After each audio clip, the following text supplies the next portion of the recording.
Section 2 of Lovecraft's Influences and Favourites. Recording by Rafe Ball. What Was It? By Fitz-James O'Brien.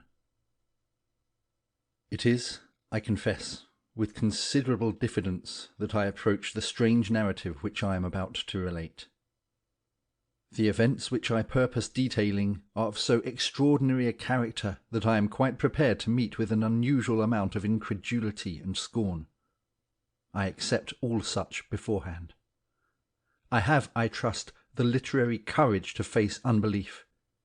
I have, after mature consideration, resolved to narrate, in as simple and straightforward a manner as I can compass, some facts that passed under my observation in the month of July last, and which, in the annals of the mysteries of physical science, are wholly unparalleled. I live at number 26th Street in New York. The house is in some respects a curious one. It has enjoyed for the last 2 years the reputation of being haunted. It is a large and stately residence, surrounded by what was once a garden, but which is now only a green enclosure used for bleaching clothes. The dry basin of what has been a fountain, and a few fruit trees ragged and unpruned, indicate that this spot in past days was a pleasant, shady retreat, filled with fruits and flowers, and the sweet murmur of waters. The house is very spacious. A hall of noble size leads to a large spiral staircase winding through its centre, while the various apartments are of imposing dimensions. It was built some 15 or 20 years since by Mr. A., the well-known New York merchant, who 5 years ago threw the commercial world into convulsions by a stupendous bank fraud. Mr. A., as everyone knows, escaped to Europe and died not long after of a broken heart. Almost immediately after the news of his decease reached this country and was verified, the report spread in 26th Street that number was haunted. Legal measures had dispossessed the widow of its former owner, and it was inhabited merely by a caretaker and his wife, placed there by the house agent into whose hands it had passed for the purposes of renting or sale. These people declared that they were troubled with unnatural noises. Doors were opened without any visible agency. The remnants of furniture scattered through the various rooms were, during the night, piled one upon the other by unknown hands. Invisible feet passed up and down the stairs in broad daylight, accompanied by the rustle of unseen silk dresses and the gliding of viewless hands along the massive balusters. The caretaker and his wife declared they would live there no longer. The house agent laughed, dismissed them, and put others in their place. The noises and supernatural manifestations continued. The neighbourhood caught up the story, and the house remained untenanted for 3 years. Several persons negotiated for it, but, somehow, always before the bargain was closed, they heard the unpleasant rumours, and declined to treat any further. It was in this state of things that my landlady, who at the time kept a boarding-house in Bleecker Street, and who wished to move further uptown, conceived the bold idea of renting number 26th Street. Happening to have in her house a rather plucky and philosophical set of boarders, she laid her scheme before us, stating candidly everything she had heard respecting the ghostly qualities of the establishment to which she wished to remove us. With the exception of 2 timid persons, a sea captain and a returned Californian, who immediately gave notice that they would leave, all of Mrs. Moffat's guests declared that they would accompany her in her chivalric incursion into the abode of spirits. Our removal was effected in the month of May, and we were charmed with our new residence. The portion of 26th Street where our house is situated, between 7th and 8th Avenues, is one of the pleasantest localities in New York. The gardens back of the houses, running down nearly to the Hudson, form, in the summer-time, a perfect avenue of verdure. The air is pure and invigorating, sweeping, as it does, straight across the river from the Weehawken Heights, and even the ragged garden which surrounded the house, although displaying on washing days rather too much clothesline, still gave us a piece of greensward to look at, and a cool retreat in the summer evenings, where we smoked our cigars in the dusk and watched the fireflies flashing their dark lanterns in the long grass. Of course, we had no sooner established ourselves at number than we began to expect ghosts. We absolutely awaited their advent with eagerness. Our dinner conversation was supernatural. One of the boarders, who had purchased Mrs. Crow's Night Side of Nature for his own private delectation, was regarded as a public enemy by the entire household for not having bought 20 copies. The man led a life of supreme wretchedness while he was reading this volume. A system of espionage was established, of which he was the victim. If he incautiously laid the book down for an instant and left the room, it was immediately seized and read aloud in secret places to a select few. I found myself a person of immense importance, it having leaked out that I was tolerably well versed in the history of supernaturalism, and had once written a story, the foundation of which was a ghost. If a table or wainscot panel happened to warp when we were assembled in the large drawing-room, there was an instant silence, and everyone was prepared for an immediate clanking of chains and a spectral form.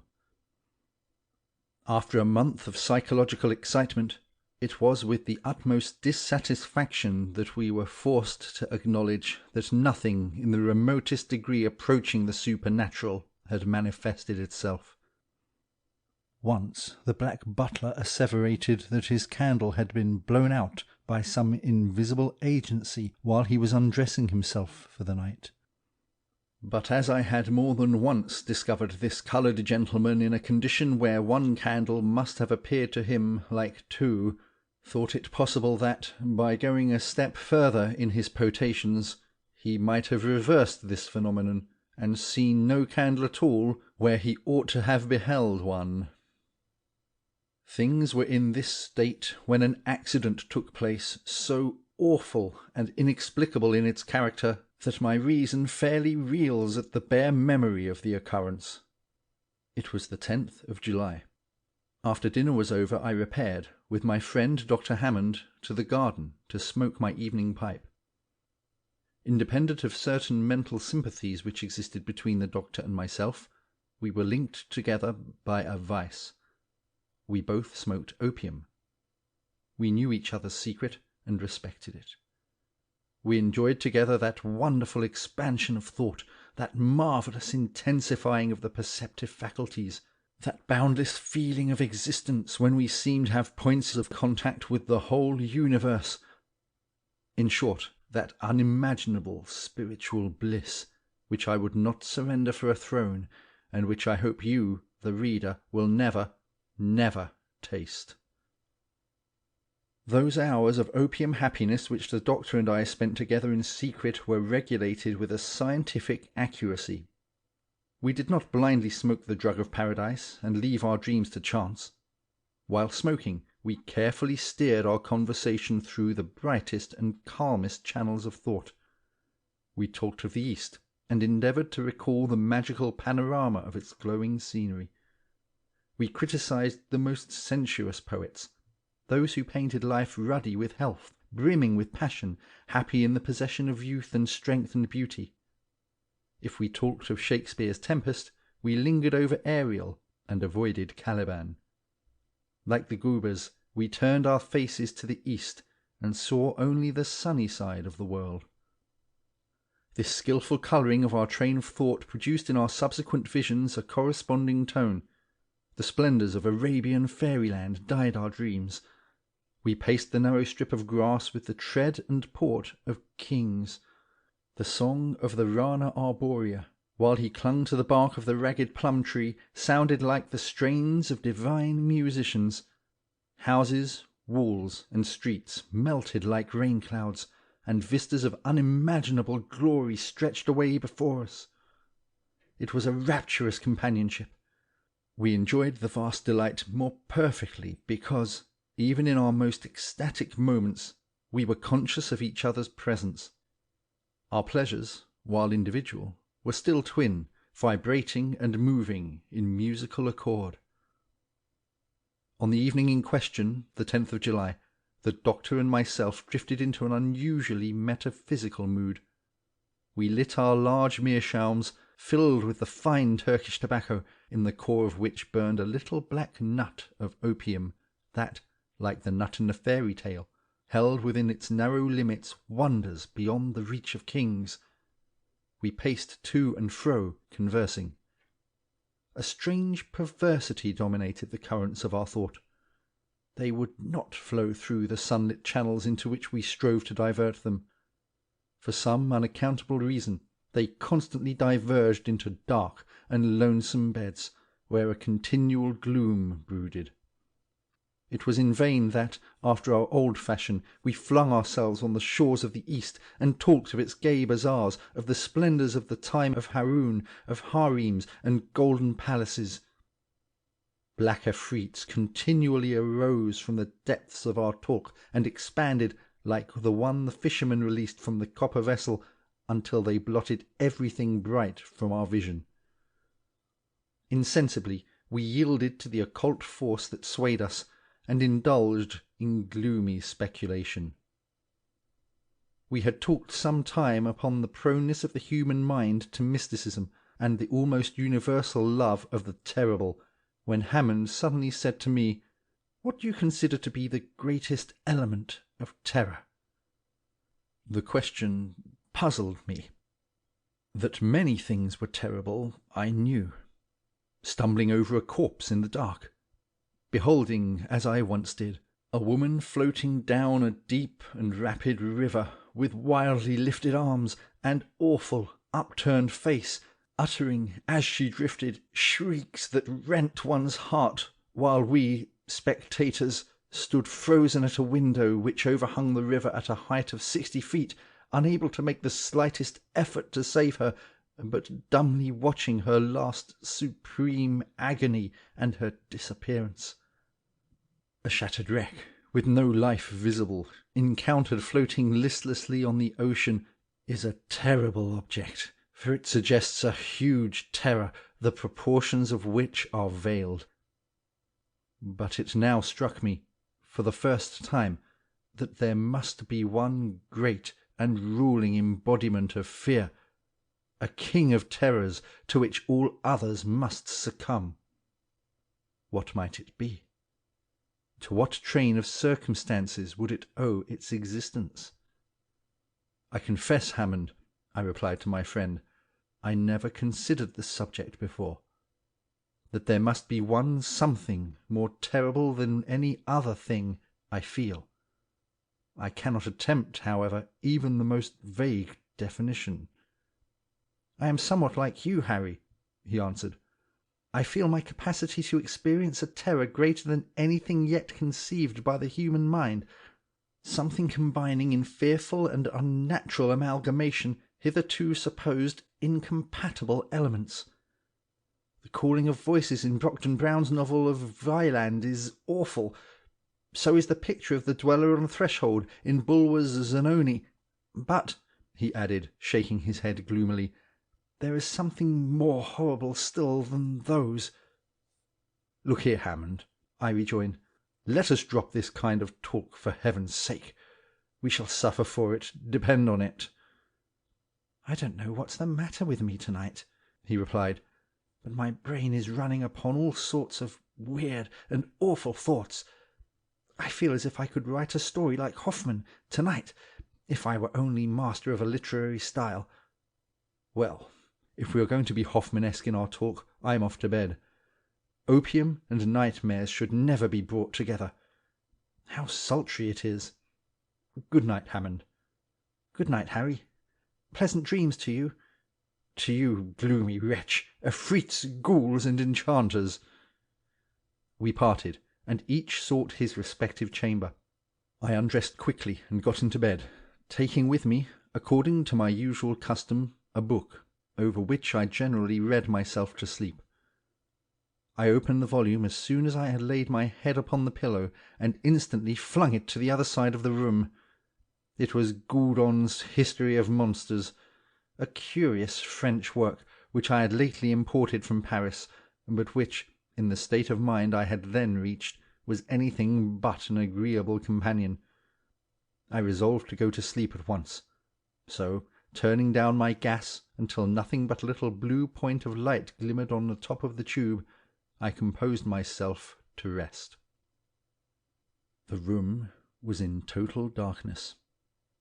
The atom of gas that still remained alight did not illuminate a distance of 3 inches round the burner. I desperately drew my arm across my eyes, as if to shut out even the darkness, and tried to think of nothing. It was in vain. The confounded themes touched on by Hammond in the garden kept obtruding themselves onto my brain. I battled against them. I erected ramparts of would-be blackness of intellect to keep them out. They still crowded upon me. While I was lying still as a corpse, hoping that by a perfect physical inaction I should hasten mental repose, an awful incident occurred. A something dropped, as it seemed, from the ceiling plumb upon my chest, and the next instant I felt 2 bony hands encircling my throat, endeavouring to choke me. I am no coward, and am possessed of considerable physical strength. The suddenness of the attack, instead of stunning me, strung every nerve to its highest tension. My body acted from instinct before my brain had time to realize the terrors of my position. In an instant I wound 2 muscular arms around the creature and squeezed it with all the strength of despair against my chest. In a few seconds the bony hands that had fastened on my throat loosened their hold, and I was free to breathe once more. Then commenced a struggle of awful intensity. Immersed in the most profound darkness, totally ignorant of the nature of the thing by which I was so suddenly attacked, finding my grasp slipping every moment by reason, it seemed to me, of the entire nakedness of my assailant, bitten with sharp teeth in the shoulder, neck, and chest, having every moment to protect my throat against a pair of sinewy, agile hands, which my utmost efforts could not confine. These were a combination of circumstances to combat which required all the strength, skill, and courage that I possessed. At last, after a silent, deadly, exhausting struggle, I got my assailant under by a series of incredible efforts of strength. Once pinned, with my knee on what I made out to be its chest, I knew that I was victor. I rested for a moment to breathe. I heard the creature beneath me panting in the darkness, and felt the violent throbbing of a heart. It was apparently as exhausted as I was. That was one comfort. At this moment I remembered that I usually placed under my pillow, before going to bed, a large yellow silk pocket handkerchief. I felt for it instantly. It was there. In a few seconds more I had, after a fashion, pinioned the creature's arms. I now felt tolerably secure. There was nothing more to be done but to turn on the gas, and, having first seen what my midnight assailant was like, arouse the household. I will confess to being actuated by a certain pride in not giving the alarm before. I wished to make the capture alone and unaided.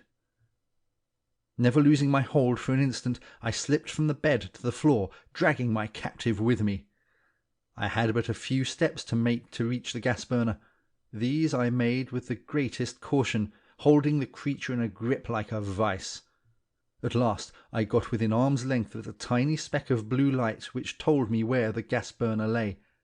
Quick as lightning I released my grasp with one hand and let on the full flood of light. Then I turned to look at my captive. I cannot even attempt to give any definition of my sensations the instant after I turned on the gas. I suppose I must have shrieked with terror, for in less than a minute afterward my room was crowded with the inmates of the house. I shudder now as I think of that awful moment. I saw nothing. Yes, I had one arm firmly clasped round a breathing, panting, corporeal shape, my other hand gripped with all its strength a throat as warm, as apparently fleshy as my own, and yet, with this living substance in my grasp, with its body pressed against my own, and all in the bright glare of a large jet of gas, I absolutely beheld nothing, not even an outline, a vapour. I do not, even at this hour, realize the situation in which I found myself. I cannot recall the astounding incident thoroughly. Imagination in vain tries to compass the awful paradox. It breathed. I felt its warm breath upon my cheek. It struggled fiercely. It had hands. They clutched at me. Its skin was smooth like my own. There it lay, pressed close up against me, solid as stone, and yet utterly invisible. I wonder that I did not faint or go mad on the instant. Some wonderful instinct must have sustained me, for absolutely, in place of loosening my hold on the terrible enigma, I seemed to gain an additional strength in my moment of horror, and tightened my grasp with such wonderful force that I felt the creature shivering with agony. Just then Hammond entered my room at the head of the household. As soon as he beheld my face, which, I suppose, must have been an awful sight to look at, he hastened forward, crying, "Great heaven, Harry! What has happened?" "Hammond! Hammond!" I cried. "Come here! Oh, this is awful! I have been attacked in bed by something or other, which I have hold of, but I can't see it. I can't see it." Hammond, doubtless struck by the unfeigned horror expressed in my countenance, made 1 or 2 steps forward with an anxious yet puzzled expression. A very audible titter burst from the remainder of my visitors. This suppressed laughter made me furious. To laugh at a human being in my position! It was the worst species of cruelty. Now I can understand why the appearance of a man struggling violently, as it would seem, with an airy nothing, and calling for assistance against a vision, should have appeared ludicrous. Then, so great was my rage against the mocking crowd that had I the power I would have stricken them dead where they stood. "Hammond! Hammond!" I cried again despairingly. "For God's sake, come to me! I can hold the thing but a short while longer. It is overpowering me. Help me! Help me!" "Harry," whispered Hammond, approaching me, "you have been smoking too much opium." "I swear to you, Hammond, that this is no vision," I answered in the same low tone. "Don't you see how it shakes my whole frame with its struggles? If you don't believe me, convince yourself. Feel it. Touch it." Hammond advanced and laid his hand in the spot I indicated. A wild cry of horror burst from him. He had felt it. In a moment he had discovered somewhere in my room a long piece of cord, and was the next instant winding it and knotting it about the body of the unseen being that I clasped in my arms.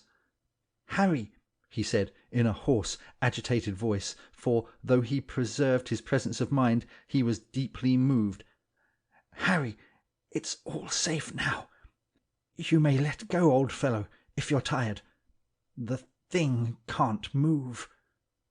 I was utterly exhausted, and I gladly loosened my hold. Hammond stood holding the ends of the cord that bound the invisible, twisted round his hand, while before him, self-supporting as it were, he beheld a rope laced and interlaced, and stretching tightly around a vacant space. I never saw a man look so thoroughly stricken with awe. Nevertheless, his face expressed all the courage and determination which I knew him to possess.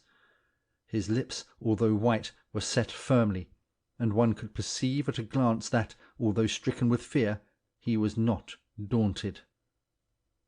The confusion that ensued among the guests of the house who were witnesses of this extraordinary scene between Hammond and myself, who beheld the pantomime of binding this struggling something, who beheld me almost sinking from physical exhaustion when my task of jailer was over, The confusion and terror that took possession of the bystanders when they saw all this was beyond description.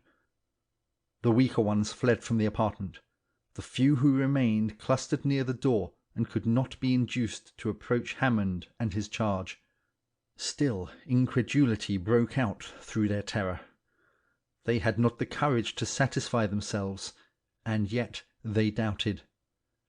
It was in vain that I begged of some of the men to come near and convince themselves by touch of the existence in that room of a living being which was invisible. They were incredulous, but did not dare to undeceive themselves. How could a solid, living, breathing body be invisible? They asked. My reply was this. I gave a sign to Hammond, and both of us, conquering our fearful repugnance to touch the invisible creature, lifted it from the ground, manacled as it was, and took it to my bed. Its weight was about that of a boy of 14. "Now, my friends," I said, as Hammond and myself held the creature suspended over the bed, "I can give you self-evident proof that here is a solid, ponderable body, which nevertheless you cannot see. Be good enough to watch the surface of the bed attentively." I was astonished at my own courage in treating this strange event so calmly, but I had recovered from my first terror, and felt a sort of scientific pride in the affair, which dominated every other feeling. The eyes of the bystanders were immediately fixed on my bed. At a given signal, Hammond and I let the creature fall. There was a dull sound of a heavy body alighting on a soft mass. The timbers of the bed creaked. A deep impression marked itself distinctly on the pillow and on the bed itself. The crowd who witnessed this gave a low cry and rushed from the room. Hammond and I were left alone with our mystery. We remained silent for some time, listening to the low, irregular breathing of the creature on the bed, and watching the rustle of the bedclothes as it impotently struggled to free itself from confinement. Then Hammond spoke. "Harry, this is awful." "Aye, awful." "But not unaccountable." "Not unaccountable? What do you mean? Such a thing has never occurred since the birth of the world. I know not what to think, Hammond. God grant that I am not mad, and that this is not an insane fantasy. Let us reason a little, Harry. Here is a solid body which we touch, but which we cannot see. The fact is so unusual that it strikes us with terror. Is there no parallel, though, for such a phenomenon? Take a piece of pure glass. It is tangible and transparent. A certain chemical coarseness is all that prevents it being so entirely transparent as to be totally invisible. It is not theoretically impossible, mind you, to make a glass which shall not reflect a single ray of light, a glass so pure and homogeneous in its atoms that the rays from the sun will pass through it as they do through the air, refracted, but not reflected. We do not see air, and yet we feel it." "That's all very well, Hammond, but those are inanimate substances. Glass does not breathe. Air does not breathe. This thing has a heart that palpitates, a will that moves it, lungs that play and inspire and respire." "You forget the phenomena of which we have so often heard of late," answered the doctor gravely. "At the meetings called spirit circles, invisible hands have been thrust into the hands of those persons round the table, warm, fleshy hands that seem to pulsate with mortal life." "What? Do you think, then, that this thing is—" "I don't know what it is," was the solemn reply, "but please the gods I will, with your assistance, thoroughly investigate it." We watched together, smoking many pipes, all night long, by the bedside of the unearthly being that tossed and panted until it was apparently wearied out. Then we learned by the low, regular breathing that it slept. The next morning the house was all astir. The boarders congregated on the landing outside my room, and Hammond and myself were lions. We had to answer 1,000 questions as to the state of our extraordinary prisoner, for as yet not one person in the house except ourselves could be induced to set foot in the apartment. The creature was awake. This was evidenced by the convulsive manner in which the bedclothes were moved in its effort to escape.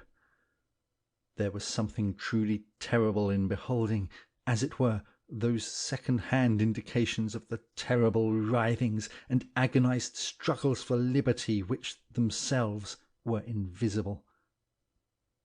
Hammond and myself had racked our brains during the long night to discover some means by which we might realize the shape and general appearance of the enigma.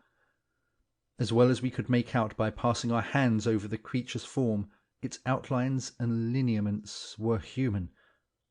There was a mouth, a round, smooth head without hair, a nose which, however, was little elevated above the cheeks, and its hands and feet felt like those of a boy. At first we thought of placing the being on a smooth surface and tracing its outlines with chalk, as shoemakers trace the outlines of the foot. This plan was given up as being of no value. Such an outline would give not the slightest idea of its conformation. A happy thought struck me. We would take a cast of it in plaster of Paris. This would give us the solid figure and satisfy all our wishes. But how to do it? The movements of the creature would disturb the setting of the plastic covering and distort the mould. Another thought. Why not give it chloroform? It had respiratory organs. That was evident by its breathing. Once reduced to a state of insensibility, we could do with it what we would. Dr. X was sent for, and after the worthy physician had recovered from the first shock of amazement, he proceeded to administer the chloroform. In 3 minutes afterward we were enabled to remove the fetters from the creature's body, and a modeller was busily engaged in covering the invisible form with the moist clay. In 5 minutes more we had a mould, and before evening a rough facsimile of the mystery. It was shaped like a man, distorted, uncouth, and horrible, but still a man. It was small, not over 4 feet and some inches in height, and its limbs revealed a muscular development that was unparalleled. Its face surpassed in hideousness anything I had ever seen. Gustave Doré, or Callot, or Tony Joannou never conceived anything so horrible. There is a face in one of the latter's illustrations to Un voyage où il vous plaira, which somewhat approaches the countenance of this creature, but does not equal it. It was the physiognomy of what I should fancy a ghoul might be. It looked as if it was capable of feeding on human flesh.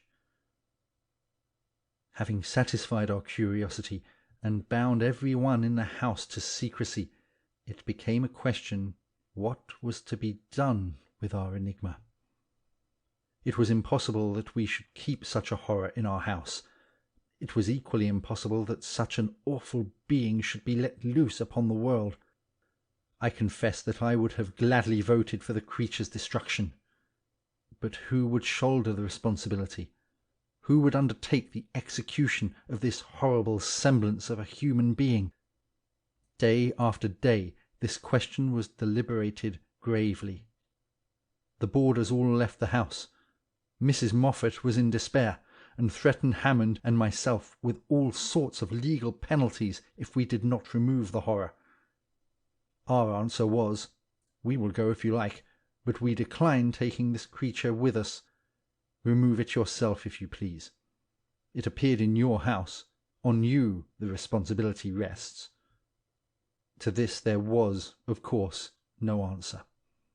Mrs. Moffat could not obtain for love or money a person who would even approach the mystery. The most singular part of the affair was that we were entirely ignorant of what the creature habitually fed on. Everything in the way of nutriment that we could think of was placed before it, but was never touched. It was awful to stand by, day after day, and see the clothes toss, and hear the hard breathing, and know that it was starving. 10, 12 days, a fortnight passed, and it still lived. The pulsations of the heart, however, were daily growing fainter, and had now nearly ceased. It was evident that the creature was dying for want of sustenance. While this terrible life struggle was going on, I felt miserable. I could not sleep. Horrible as the creature was, it was pitiful to think of the pangs it was suffering. At last it died. Hammond and I found it cold and stiff one morning in the bed. The heart had ceased to beat, the lungs to inspire. We hastened to bury it in the garden. It was a strange funeral, the dropping of that viewless corpse into the damp hole. The cast of its form I gave to Dr. X, who keeps it in his museum in 10th Street. As I am on the eve of a long journey from which I may not return, I have drawn up this narrative of an event, the most singular that has ever come to my knowledge. End of What Was It? Reading by Rafe Ball.